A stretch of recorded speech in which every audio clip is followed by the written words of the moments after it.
నమస్తే, అందరు బాగున్నారా? చాలామంది అడిగేది ఏంటంటే అయితే హెయిర్ కేర్ టిప్స్ చెప్పమని, లేకపోతే వెయిట్ లాస్కి టిప్స్ చెప్పమని. అందుకే నేను అన్నీ ఒక 1 బై 1 షేర్ చేస్తూనే ఉంటాను. నా డేని అట్ ఎనీ కాస్ట్ వాచ్ పెట్టుకోకుండా అయితే స్టార్ట్ చేయను.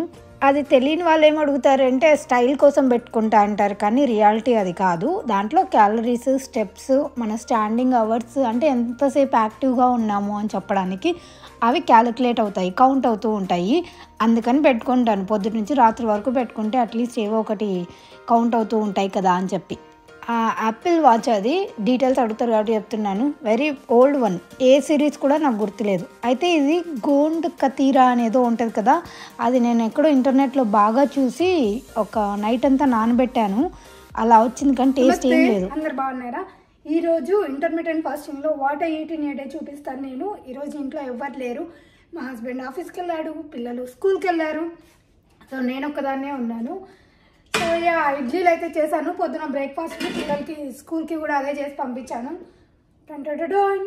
భలే ఉన్నాయి, ఇంకా 4 ఉన్నాయి. నేను ఆలోచిస్తున్నాను ఇడ్లీ తిందామా ఓట్స్ తిందామా అని చెప్పి, కానీ ఇడ్లీ ముందుందంటే నేను ఓట్స్ను నాకు ఏ బ్రేక్ఫాస్ట్ కనిపించదు, దోశలు తప్ప ఇడ్లీ ముందుందంటే. సో ఒక ఇడ్లీ అయితే తింటాను ఇప్పుడు. అంతకంటే ఫస్ట్ నేను హాట్ వాటర్ పెట్టుకోవాలి. ఒక్కొక్క రోజు ఒక్కొక్క వాటర్ తాగుతూ ఉంటాను, నాకు ఏ తాగాలనిపిస్తుంది. ఒకసారి అయితే జీరా వాటర్, లేకపోతే టర్మరిక్ వాటర్, లేకపోతే లెమన్ అండ్ హనీ వేసుకొని, లెమన్ అండ్ సినమన్ వేసుకొని ఇలా డిఫరెంట్వి ట్రై చేస్తూ ఉంటాను. ఒకటే రోజే అసలు ఫస్ట్ ఆఫ్ ఆల్ ఇలాంటి డ్రింక్స్ తాగడం వల్ల వెయిట్ లాస్ అవుతామని ఏం లేదు, కానీ ఇవి మంచిగా బాడీ డీటాక్స్ అవ్వడానికి అండ్ బాడీ ఎనర్జైజ్ అవ్వడానికి హెల్ప్ అవుతాయి. లేవగానే మనం ఫస్టే కార్బ్స్, ప్రోటీను ఇలాంటివి ఏమీ ఇవ్వకుండా వామ్ వాటర్ ఇచ్చి మనం హెల్తీ డేని స్టార్ట్ చేయాలి. నేను అలా స్టార్ట్ చేస్తాను. నేను ముందే చెప్తున్నాను, ఏ డైటీషియన్ కాదు, నేను ఏ న్యూట్రిషనిస్ట్ని కాదు, ఏం కాదు. నా బాడీకి ఏది సెట్ అవుతుంది అనేది మాత్రమే నేను మీ అందరితో షేర్ చేసుకుంటున్నాను. అంతే, మీరందరూ కూడా ఇదే ఫాలో అవ్వాలని లేదు. అక్కడ వాటర్ బాయిల్ అవుతుంటే నేను బయట కూర్చుందామని బయటకు వచ్చి చూస్తే విపరీతమైన విండ్ ఉంది, అండ్ ఆల్సో టెంపరేచర్ కూడా కొంచెం తక్కువే ఉందన్నమాట. 5 ఫీల్స్ లైక్ మైనస్లలో అలా ఉంది. ఇంకేదంతా అయ్యేది కాదులే అని చెప్పేసి మంచిగా వాటర్ పోసుకొని, అసలు ఇంట్లో ఎవ్వరు లేనప్పుడు అలా ప్రశాంతంగా మనమే కూర్చొని మంచిగా డ్రింక్ తాగుతూ ఉంటే ఎంత బాగుందో అసలు. Such a nice feeling. తెలీదు ఇది, మా ఆయన ఎప్పుడు ఇంట్లోనే ఉంటారు, 2 వీక్స్కి వన్స్ ఆఫీస్కి వెళ్తారు కదా, సో 2 వీక్స్కి వన్స్ మాత్రమే నాకు ఇలాంటి ఆపర్చునిటీ వస్తుంది. కాబట్టి నేను ఈ మూమెంట్స్ని మంచిగా ఎంజాయ్ చేస్తాను. అఫ్కోర్స్ నాకు బోర్ కొడుతూ ఉంటుంది ఒక్కదాన్ని ఉన్నప్పుడు, కానీ నాలో నేను మంచిగా టైంపాస్ కూడా చేసుకుంటాను ఇలాంటి అలోన్ టైమ్స్ని. ఆ రోజు వెదర్ కూడా గ్లూమీగా, బయట రెయినీగా అలా ఉంది. అందుకే ఇంకా నేను మంచిగా ఎంజాయ్ చేస్తున్నాను ఆ వెదర్ని చూస్తూ. అండ్ ఆల్సో నేను పుదీనా ఉంటుంది కదా, కింద సైడ్ ఆకులన్నీ కట్ చేసి వాటిని వాటర్లో పెట్టాను అనమాట. ఆల్రెడీ దీనికి రూట్స్ రావడం కూడా స్టార్ట్ అయ్యాయి. జస్ట్ 2 డేస్ అయ్యింది, చాలా త్వరగా వచ్చేస్తాయి. రూట్స్ వచ్చేసిన తర్వాత మళ్ళీ మట్టిలో పెట్టేస్తాను. ప్లాంట్స్ అన్నీ కూడా బాగానే సర్వైవ్ అవుతున్నాయి. నేను ఈరోజు మల్లెపూల చెట్టు కూడా తెచ్చుకున్నాను, నెక్స్ట్ వ్లాగ్లో చూపిస్తాను. ఇవాళ బ్రేక్ఫాస్ట్ తినడానికి నాకు కొంచెం లేటే అయింది. 11:45, 12 అలా అవుతుంది దగ్గర. మామిడి పండ్లు ఉంటే అస్సలు ఆగలేను. నేను ఎన్ని రోజుల నుంచి క్రేవ్ చేస్తున్నాను. ఓట్స్లోకి మ్యాంగోస్ వేసుకొని కలుపుకొని తింటే అసలు సూపర్ టేస్ట్ ఉంటుంది. మీరు ఎక్స్ట్రా హనీ కానీ షుగర్ కానీ ఏం యాడ్ చేసుకోవాల్సిన అవసరం లేదు. అందుకోసమనే నేను ఈరోజు లాస్ట్కి ఒక 3 మ్యాంగోస్ మిగిలాయి, ఒక్కటన్నా యూస్ చేసుకోవాలి. హాఫ్ వేలేండి నేను, సో హాఫ్ అన్నా యూస్ చేసుకోవాలని చెప్పేసి ఓట్స్ కోసం కలుపుకుంటున్నాను. విత్ క్యాలరీస్ చెప్తా అన్నాను కదా, నేను 1/2 కప్పు ఓట్స్ తీసుకుంటాను, విచ్ ఈజ్ అరౌండ్ 150 క్యాలరీస్. ఒక 250 ml మిల్క్ తీసుకుంటాను, అది వచ్చేసి 109 క్యాలరీస్. ఇవన్నీ అప్రాక్సిమేట్ క్యాలరీస్ అండి, నాట్ ఎగ్జాక్ట్ వన్. ఇంకా హాఫ్ మ్యాంగోలో అరౌండ్ 60 to 70 క్యాలరీస్ ఉంటాయి. దీనికి తోడు నేను ఇంకా ఒక డేట్ వేసుకున్నాను, డేట్లో కూడా 40 క్యాలరీస్ అలా ఉంటాయి. 40 to 60 క్యాలరీస్ ఉంటాయి. యాక్చువల్లీ చూడ్డానికి చాలా చిన్నగా ఉంటాయి, అన్ని చిన్న థింగ్సే, కానీ చాలా క్యాలరీస్ ఉంటాయి. ఆ క్యాలరీస్ మనం కరిగించడానికి నాకైతే 10 మినిట్స్కి మినిమం 50 క్యాలరీస్ అలా కరుగుతాయి. అంటే 10 మినిట్స్ నేను బాగా ఎగిరితే కానీ నాకు ఒక డేట్ క్యాలరీస్ కరగవు. ఇంకా మీరే ఆలోచించండి ఎలా ఉంటుందో. మనం వెయిట్ లాస్ అవ్వాలి అనుకున్నప్పుడు క్యాలరీ డెఫిసిట్లో ఉండాలి అంటే తినే క్యాలరీస్ తగ్గించి బర్న్ చేసే క్యాలరీస్ పెంచాలి. నాకు సుమారుగా ఈ ఓట్స్ బౌల్కే 400 క్యాలరీస్ ఈజీగా వచ్చేస్తాయి, 400 to 450 క్యాలరీస్. ఎస్పెషల్లీ నేను oats morning time, day time తీసుకోవడానికి ఇష్టపడతాను. ఎందుకంటే ఇందులో క్యాలరీస్ ఎక్కువ ఉన్నా కానీ కరిగించడానికి నేను రోజంతా యాక్టివ్గా ఉంటాను కాబట్టి బ్యాలెన్స్ చేస్తాను. అండ్ ఈ మ్యాంగో ప్లస్ ఓట్స్ కాంబినేషన్ ఉంటుంది, భలే ఉంటుంది. ఒకవేళ మీరు క్యాలరీస్ ఎలా కౌంట్ చేసుకోవాలి అనుకుంటే ఏం లేదండి, జస్ట్ ఒక మెజరింగ్ స్కేల్ కొనుక్కోండి. అందులో మీరు తీసుకునే ఫుడ్ని మొత్తం మెజర్ చేయండి. తర్వాత గూగుల్కి వెళ్ళి ఏమేమి ఫుడ్ ఎంతెంత గ్రామ్స్ తీసుకుంటున్నాము దాన్ని మెజర్ చేసుకొని క్యాలరీస్ ఇన్, ఫర్ ఎగ్జాంపుల్ నేను మ్యాంగో క్యాలరీస్ అనుకోండి, క్యాలరీస్ ఇన్ హాఫ్ మ్యాంగో అని కొట్టారంటే ఎన్ని క్యాలరీస్ ఉంటాయో అన్నీ వస్తాయి గూగుల్లో. సో అలా ఈచ్ అండ్ ఎవ్రీ ఇంగ్రీడియంట్ని కౌంట్ చేసుకొని మీ మీ హైట్కి తగ్గట్టు మీ వెయిట్కి ఉండాల్సిన వెయిట్కి తీసుకోవాల్సిన క్యాలరీస్ని మీరు మెజర్ చేసుకోవాలి. అది ఎంత అంటే నేను చెప్పలేను, ఎందుకంటే ఎవరి బాడీకి తగ్గట్టు వాళ్ళు తీసుకోవాల్సి ఉంటుంది కాబట్టి అదొక్కటి నేను చెప్పలేను. ప్రజెంట్ అయితే నేను 1200 to 1500 క్యాలరీస్ లోపల ఉండేలాగా చూసుకుంటాను. నాకు ప్రోటీన్ అదంతా ఒక్కొక్కసారి అందొచ్చు అందకపోవచ్చు. నేను చోలే, రాజ్మా ఇలాంటివి తీసుకుంటాను. స్ప్రౌట్స్ అయితే నాకు 24/7 ఫ్రిడ్జ్లో ఉంటాయి, అలాంటివి తీసుకుంటూ ఉంటాను మధ్యలో ఆకలేసింది అంటే. సమ్మర్ వచ్చేసింది కదా, నేను చేయాలనుకున్న ఫస్ట్ పని ఏంటి అంటే ఈ పెద్ద బెడ్షీట్స్ని ఉతికేయడం అనమాట. అంటే సమ్మర్లో అనే కాదు, నార్మల్గా కూడా నేను ఎవ్రీ 1 monthకి ఒకసారి ఉతికేస్తూనే ఉంటాను. ఎందుకు అదొక సాటిస్ఫాక్షన్, లాంగ్ బెడ్షీట్స్ ఎస్పెషల్లీ. అయితే నేను ఒక ట్రిక్ చూశాను, ట్రిక్ కాదు టిప్ అనుకుంటాను, ఇది ఇన్స్టాగ్రామ్లో చూశాను. మనం బట్టలు అదే పెద్ద పెద్ద బెడ్డింగ్ సెట్స్ అవి వాషింగ్కి వేసేటప్పుడు ఇలా నీట్గా మడతేసి పెట్టాలంట. ఎలా పడితే అలా రోల్ చేసి పెట్టకూడదంట, అప్పుడు సరిగా వాష్ అవ్వవంట. ఇది ఒకటి నేను తెలుసుకున్నాను. దీంట్లోకి మనం వాషింగ్ మిషన్లోకి బేకింగ్ సోడా వేస్తే ఇంకా మంచిది, బట్టలకి మంచిగా ఏమంటారు కలర్ మంచిగా ఉండడము ఇలా అవుతుందంట. నేనైతే బేకింగ్ సోడా ఏం వేయలేదు, కానీ ఈ జెల్ వేసేసాను, లిక్విడ్ డిటర్జెంట్ వేసి ఈ బెడ్డింగ్ ఉంటుంది కదా అక్కడ పెట్టేశాను అనమాట.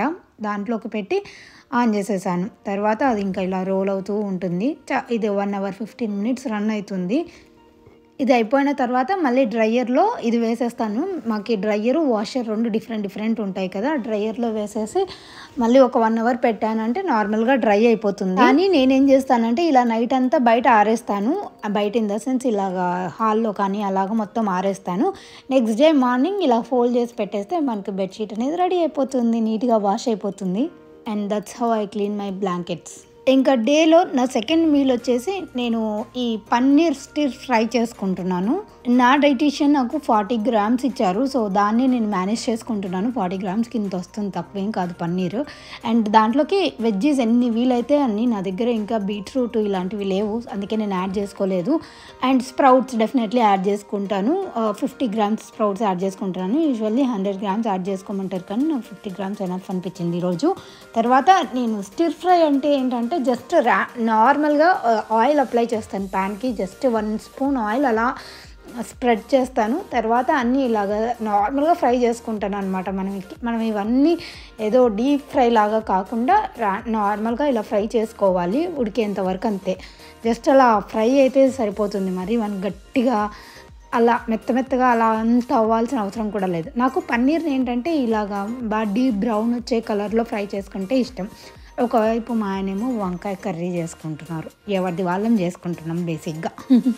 మీ చేతికి దొరికిన వెజిటబుల్స్ అన్నీ తీసుకొని ఇలా స్టిర్ ఫ్రై చేయండి. మీరు కావాలంటే పచ్చిగా కూడా తినచ్చు వెజ్జీస్, బట్ నేను అలా తినలేను, అందుకే ఇవాళ ఇవి యాడ్ చేస్తున్నాను. 20 grams పీస్, 20 grams కార్న్ కూడా యాడ్ చేస్తున్నాను. ఇవి మనం మెజర్ చేసుకుంటే సరిపోతుందండి. మీ దగ్గర ఒకవేళ వెయిట్ లాస్ అవ్వాలి అనుకుంటే మెజరింగ్ స్కేల్ ఉందనుకోండి, ఫుడ్ మెజరింగ్ స్కేల్ చాలా హెల్ప్ అవుతుంది, చాలా అంటే చాలా హెల్ప్ అవుతుంది. అండ్ ఇలా గోల్డెన్ బ్రౌన్ కలర్ రావాలి నాకు పన్నీరు. ఇవన్నీ ఫ్రై అయిపోయిన తర్వాత స్ప్రౌట్స్ కూడా యాడ్ చేస్తున్నాను. స్ప్రౌట్స్ ఉంటే స్ప్రౌట్స్, చెన్నా ఉంటే చెన్నా, రాజ్మా, లోబియా ఇలా ఏ ఉంటే అవి యాడ్ చేసుకోండి మీరు, బాగుంటుంది. ఒక చపాతీ కానీ ఒక రొట్టె కానీ చేసుకొని అందులో పెట్టి ర్యాప్ చేసుకోండి, టేస్ట్ ఇంకా బాగుంటుంది, ఒక మంచి ర్యాపర్ లాగా ఉంటుంది. మా ఆయనేమో ఇక్కడ వంకాయ కర్రీ అన్హెల్దీగా చేసుకుంటున్నారు, నేనేమో హెల్దీగా చేసుకుంటున్నాను, ఎక్కిరిస్తున్నాను, నీది నువ్వు తిను అని చెప్తున్నారు. మొత్తానికి ఇలా అయిన తర్వాత దీంట్లోకి కొంచెం ఉప్పు వేసి అండ్ గరం మసాలా యాడ్ చేస్తున్నాను. చాట్ మసాలా ఉంటే చాట్ మసాలా కూడా యాడ్ చేసుకోండి, అంతే. ఇలా వేడిగా తింటే ట్రస్ట్ మీ, నాకు ఇది పిచ్చ ఇష్టం. నేను దీంట్లో కొంచెం కరివేపాకు కూడా యాడ్ చేసుకుంటాను. ఎనీ గివెన్ డే నాకేం చేసుకోబుద్ధి కాలేదు, స్పైసీగా ఏమైనా ఉప్పుగా సాల్టీగా అలా తినాలనిపిస్తుందా అంటే ఒక చపాతీ విత్ పన్నీర్ ర్యాప్ చేసుకుంటాను, అబ్బా చాలా బాగుంటుంది. అండ్ టీ లేకపోతే అమ్మో నాకు తలనొప్పి వచ్చేస్తుంది, అంత అడిక్ట్ అయిపోయాను. తగ్గించుకోవాలని ట్రై చేస్తున్నా, కానీ టీ మాత్రం నా డైటీషియన్ కూడా ఏం వద్దు అని చెప్పరు. ఇంకా సమ్మర్ స్టార్ట్ అయినప్పటి నుంచి ఆల్మోస్ట్ 1 వీక్ నుంచి నేను మా ఆయన every day 45 minutes to 50 minutes walking వెళ్తూనే ఉన్నాము అవుట్డోర్. అండ్ 45 మినిట్స్ నేను కంపల్సరీ వర్కౌట్ అయితే చేస్తూనే ఉంటాను. సో అది నా ఫిజికల్ యాక్టివిటీగా వస్తే నాకు ఆ పన్నీర్ స్టిర్ ఫ్రై తినేసరికి నాకు కడుపు నిండిపోతుంది. ఇంకా నేను త్వరగా అంతగా ఏం తినను. కావాలంటే మధ్యలో ఏదైనా ఫ్రూట్ అలా తింటాను. కానీ ఈరోజు మ్యాంగో ఫ్రూట్ ప్లేస్లో తిన్నాను కదా పొద్దున, అందుకే ఇంకా ఫ్రూట్ కూడా ఏం తీసుకోలేదు.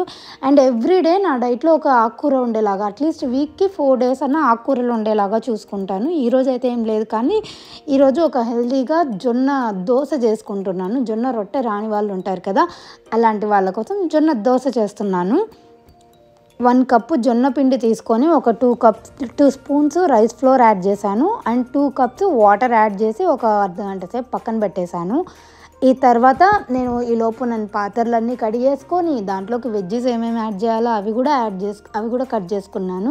ఈరోజు అయితే క్యారెట్, ఆనియన్స్ అండ్ కొన్ని కొత్తిమీర ఈ 3 కలిపి యాడ్ చేసుకుంటున్నాను అనమాట. 30 మినిట్స్ తర్వాత చూస్తే మనకి ఇలా ఉంటుంది పిండి. ఇది ఎక్కువ ఏం రాలేదు, జస్ట్ ఒక ప్రయోగం మాత్రమే. నేను కూడా హానెస్ట్లీ ఫస్ట్ టైం ట్రై చేస్తున్నాను. ఎందుకు అంటే ఏమో దోశ పిల్లలు రొట్టె తినరు కదా అని చెప్పేసి, మంచి గ్లూటెన్ ఫ్రీ రెసిపీ కూడా కదా, అందుకని ఇచ్చేస్తున్నాను అనమాట. అయితే నేను అబ్జర్వ్ చేసి ఉండేది ఏంటి అంటే నాన్ స్టిక్ దాని మీద చాలా బాగా వస్తుంది. అండ్ క్యాస్ట్ ఐరన్ ప్యాన్ మీద అయితే సరిగా రావట్లేదు. ఇది నేను అబ్జర్వ్ చేశాను. కొంచెం హీట్ సెట్టింగ్స్ అవి చేసుకుంటే దీనిపైన కూడా బాగా వస్తుంది. కానీ నాకు నాన్ స్టిక్ దాని మీదనే హసల్ ఫ్రీగా వచ్చింది అనిపించింది. ట్రై చేశాను ఎలా వస్తుందో అని. మా ఆయన అక్కడికి చెప్తూనే ఉన్నాడు, ఇది నాన్ స్టిక్ ప్యాన్ మీద ట్రై చేయరా, ఐరన్ ప్యాన్ మీద చెయ్యకు, రవ్వ దోశలు కదా అసలే కష్టంగా ఉంటుంది అని చెప్పేసి. నేను వింటానా, నేను ఎలాగైనా దీని మీదే ట్రై చేస్తాను, నాకు ఆ ప్యానే కావాలి అని చెప్పేసి ఈ ప్యాన్ మీద ట్రై చేశాను. అది అట్టర్ ఫ్లాప్ అయ్యింది. అట్టర్ ఫ్లాప్ కాలేదు, కానీ అది ప్యాన్ కతుక్కుంటూ ఉంది కొంచెము. అంటే నేను హీట్ సెట్టింగ్స్ సరిగా పెట్టలేదని నాకు తర్వాత అర్థమైంది. అందుకే మళ్ళీ ఈసారి మా ఆయన మాట విని నాన్ స్టిక్ది పెట్టాను. ఈ నాన్ స్టిక్ ప్యాన్ యూజువల్లీ చపాతీలు చేస్తాం. దీంట్లో చపాతీలకు మాత్రమే యూస్ చేస్తాను. ఇలా దోశలకైతే డెఫినెట్లీ ఐరన్ ప్యానే యూస్ చేశాను. అదే అతి తెలివితో ఐరన్ ప్యాన్ యూస్ చేస్తే సరిగా రాలేదు. ఈ ప్యాన్ కతుక్కున్న దోశను బయటికి తీసుకురావడానికి నేను ఎంతసేపు కష్టపడ్డానో తెలుసా. నా కళ్ళ ముందర ఇంకొకటి ఏం కనిపిస్తుందంటే, దీని తర్వాత నేను ఈ ప్యాన్ అంతా క్లీన్ చేయాల్సి వస్తుంది చూడండి. అది ఇంకొక టార్చర్. అంత ఈజీగా సాఫీగా అయిపోతే ఏం బాగుంటుంది చెప్పండి లైఫ్. అందుకే ఇట్లాంటి ఫింగర్ పనులన్నీ చేసుకుంటూ ఉంటాను. నాన్ స్టిక్ ప్యాన్ మీద చూడండి, అలా తీయగానే ఇలా వచ్చేస్తుంది. దీని మీద కూడా వస్తుంది, కానీ అదే హీట్ సెట్టింగ్సే నేను సరిగా పెట్టలేదులేండి. చాలా కష్టపడి ట్రై చేశాను, కానీ ఎంతైనా కానీ నాన్ స్టిక్లో చేస్తే టేస్ట్ మాత్రం బాగుంటాయి హానెస్ట్లీ. క్యాస్ట్ ఐరన్లో చేస్తే నాన్ స్టిక్ కంటే కూడా. అలాగే ఈ రొట్టె చేసిన తర్వాత అర్థమైంది, రొట్టె కాదు అది రవ్వ దోశ. మీకు ఇట్లా వీట్ ఫ్లోర్ అంటే చపాతీలు ఇలాంటివి తింటే అలర్జీ వస్తుంది, లేదంటే పీసీఓడి ఇలాంటి వాళ్ళకు మీరు రీసెర్చ్ చేయండి. గ్లూటెన్ ఫ్రీ రెసిపీస్లో జోవార్ రోటీ అని ఉంటుంది, రాగి రొట్టి అని ఉంటాయి. అవి చాలా చాలా మంచివి హెల్త్కి.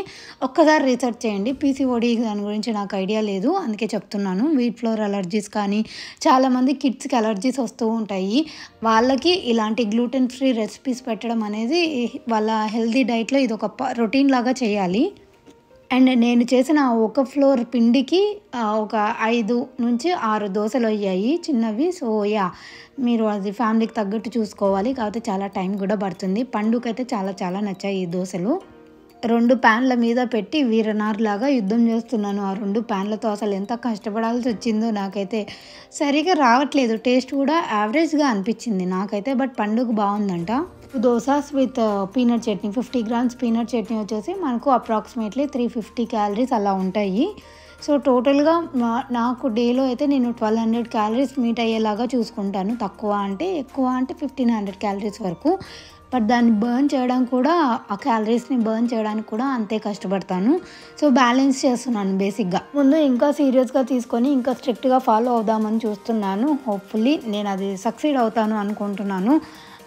ఈ ఇంటర్మిటెంట్ ఫాస్టింగ్ చేసి అట్లీస్ట్ నేను అనుకున్న గోల్కి అయితే రీచ్ అవుతాను అనుకుంటున్నాను. మీ అందరికీ ఈ బ్లాగ్ నచ్చింది అనుకుంటాను. నచ్చినట్టయితే లైక్ చేయడం మర్చిపోకండి.